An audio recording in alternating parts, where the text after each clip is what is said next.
Kiai Haji Maksum Jauhari, Pondok Lirboyo atau yang dikenal dengan Gus Maksum. Karena kalau kita mengenal Gus Maksum, tidak asing lagi dia adalah pendekarnya para pendekar, gurunya para pendekar, jadi maha guru.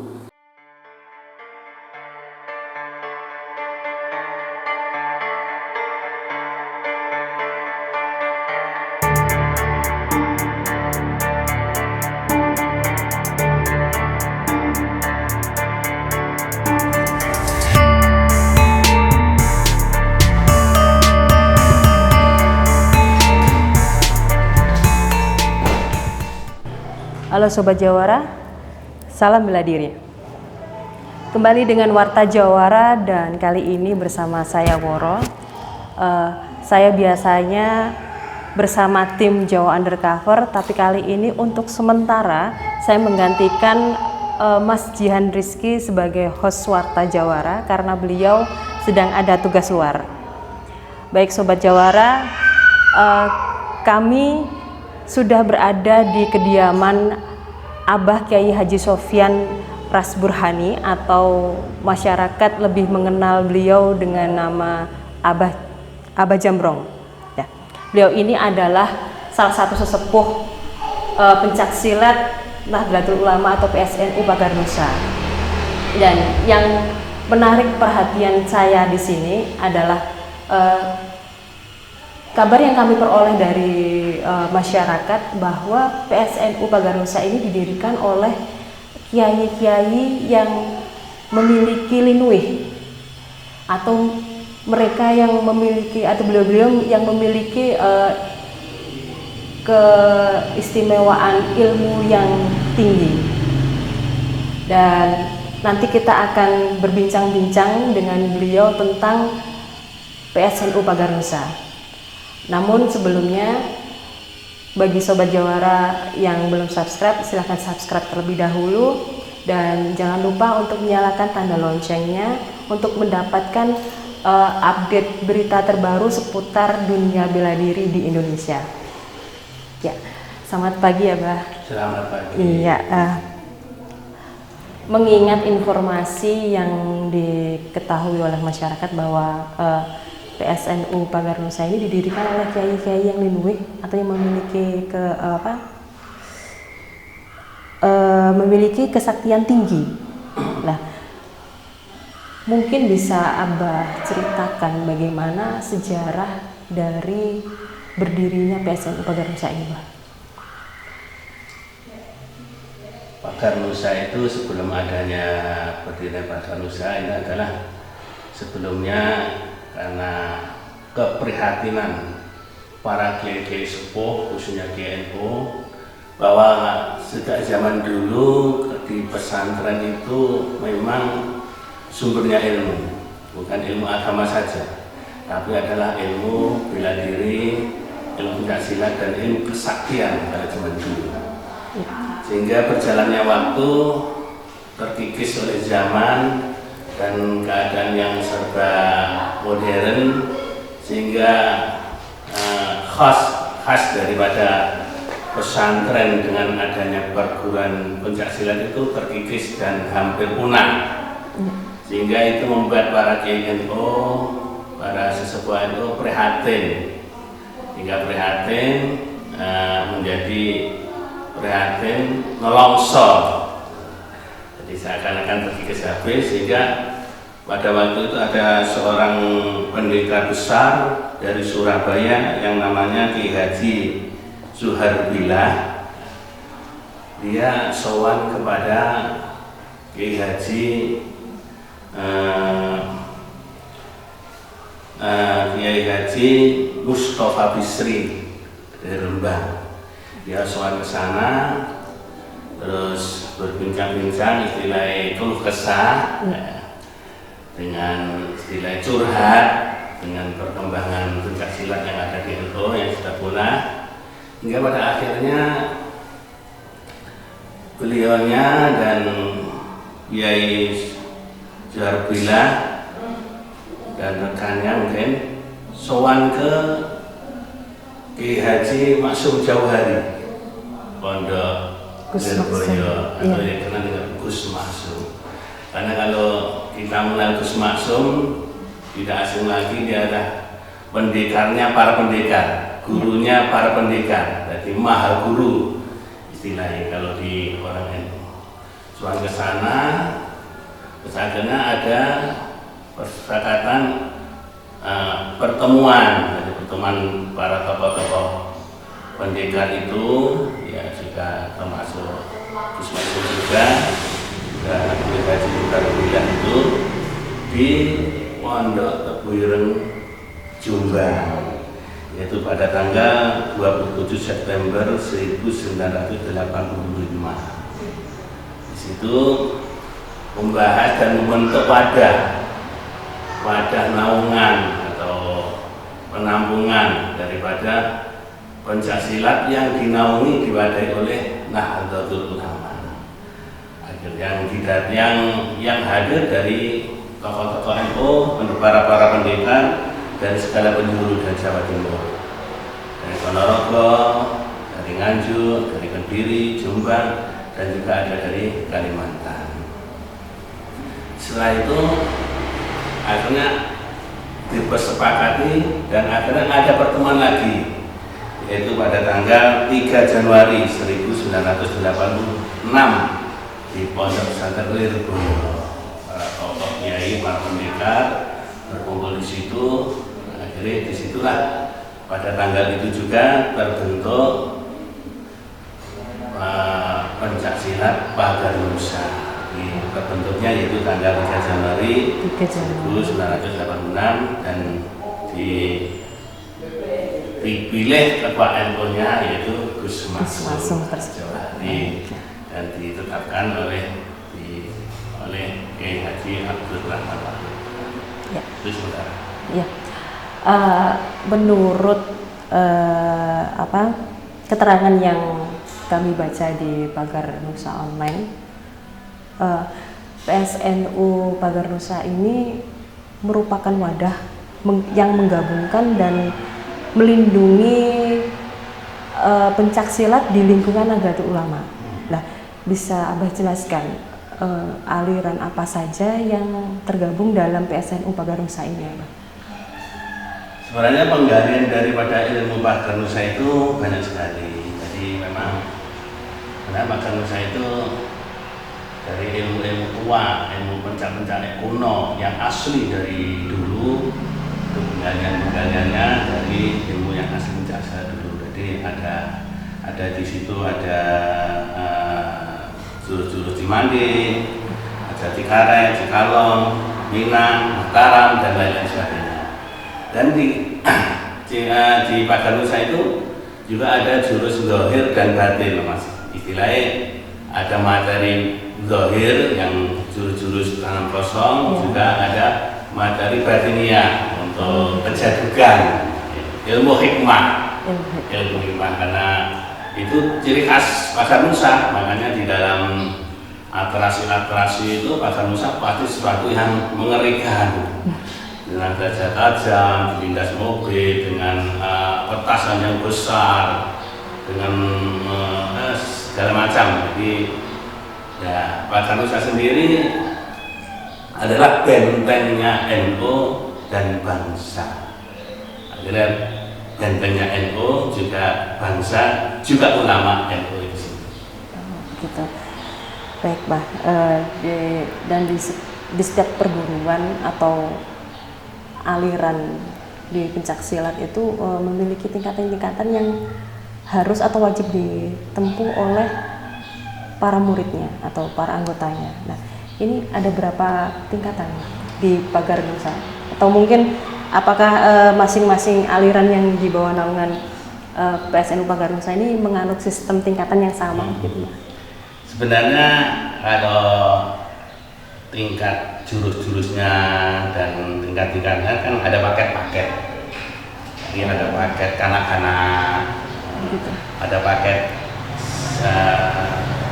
A dan paket 1 A dan B tingkat SD, ada paket 2 A dan B tingkat SMP, ada paket 3 A dan B tingkat SMO.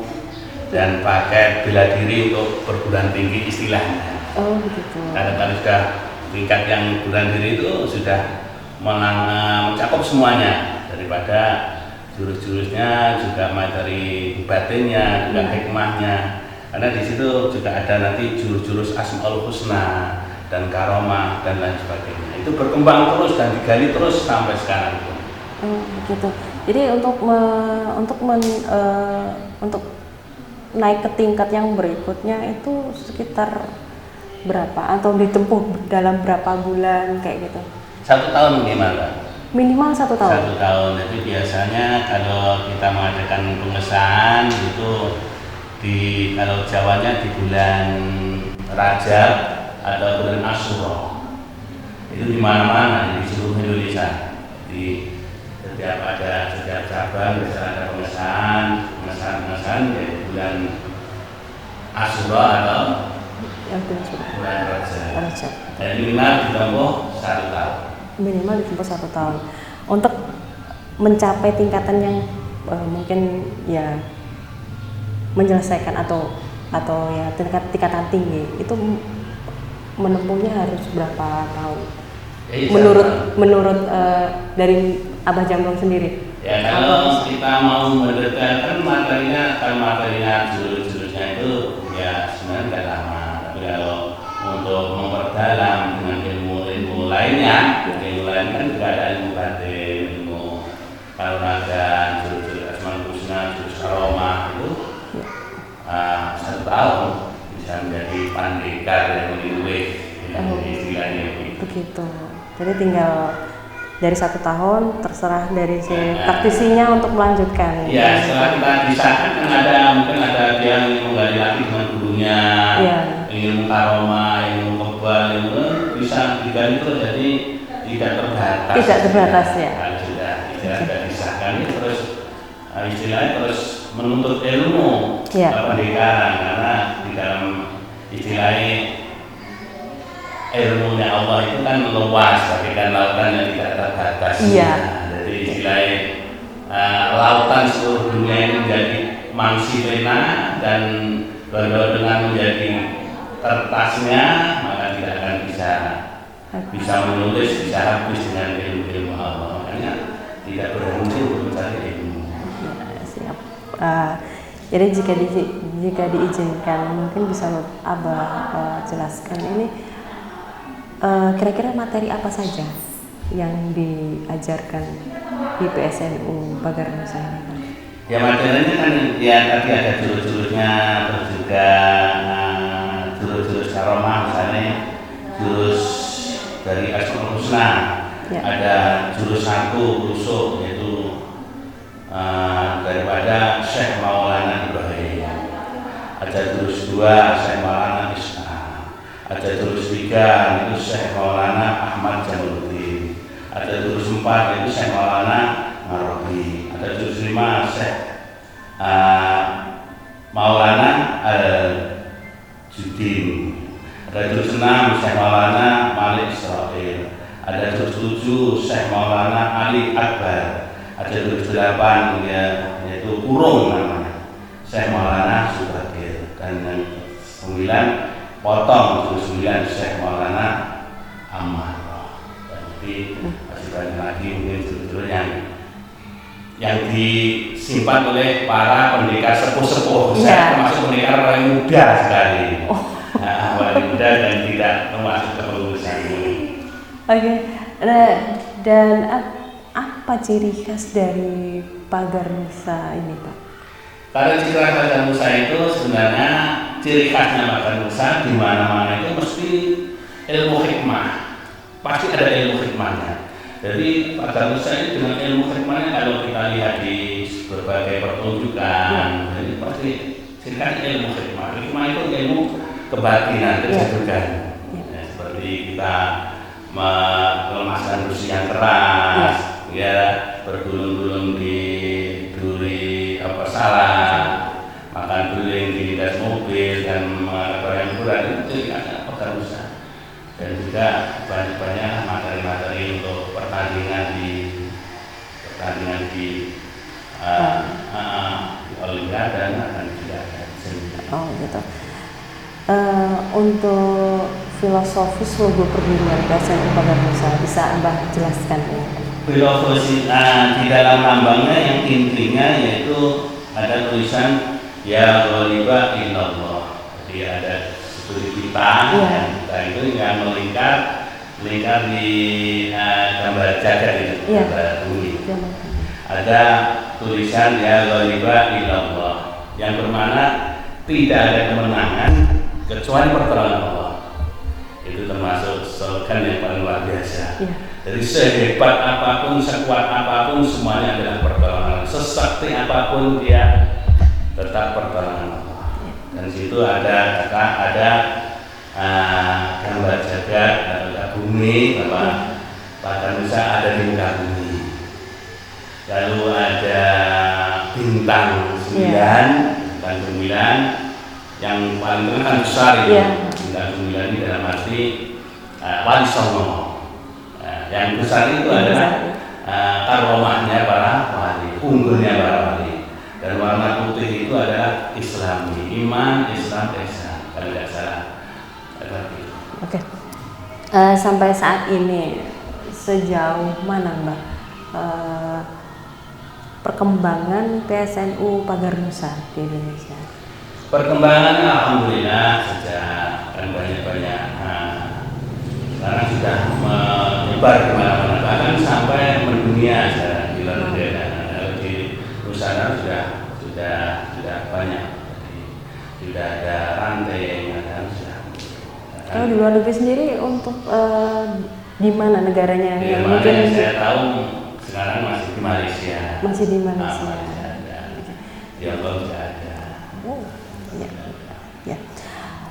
Ini mengingat kota asal terbentuknya Pagarnusa ini kan ada di Kota Kediri. Nah ini apakah Sekretariat Pusat PSNU Pagarnusa ini juga berada di Kota Kediri atau di kota lain?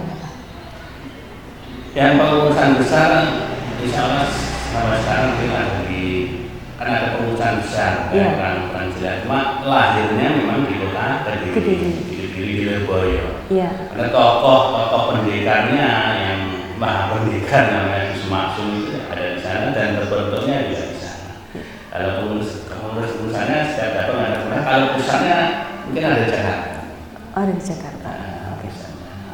Baik, mungkin ada pesan dari Abah untuk generasi muda Indonesia tentang apa manfaat belajar atau berlatih bela diri dalam hal ini adalah pencaksilat, Abah.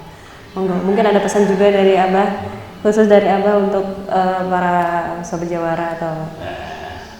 Jadi pencaksilat Pagarnusa itu kalau kita mengikuti pencaksilat Pagarnusa yaitu yang jelas kita dekat para kiai, para ulama, juga kita mendalam ilmu hikmah, juga ilmu kebatinan, juga kanuragan.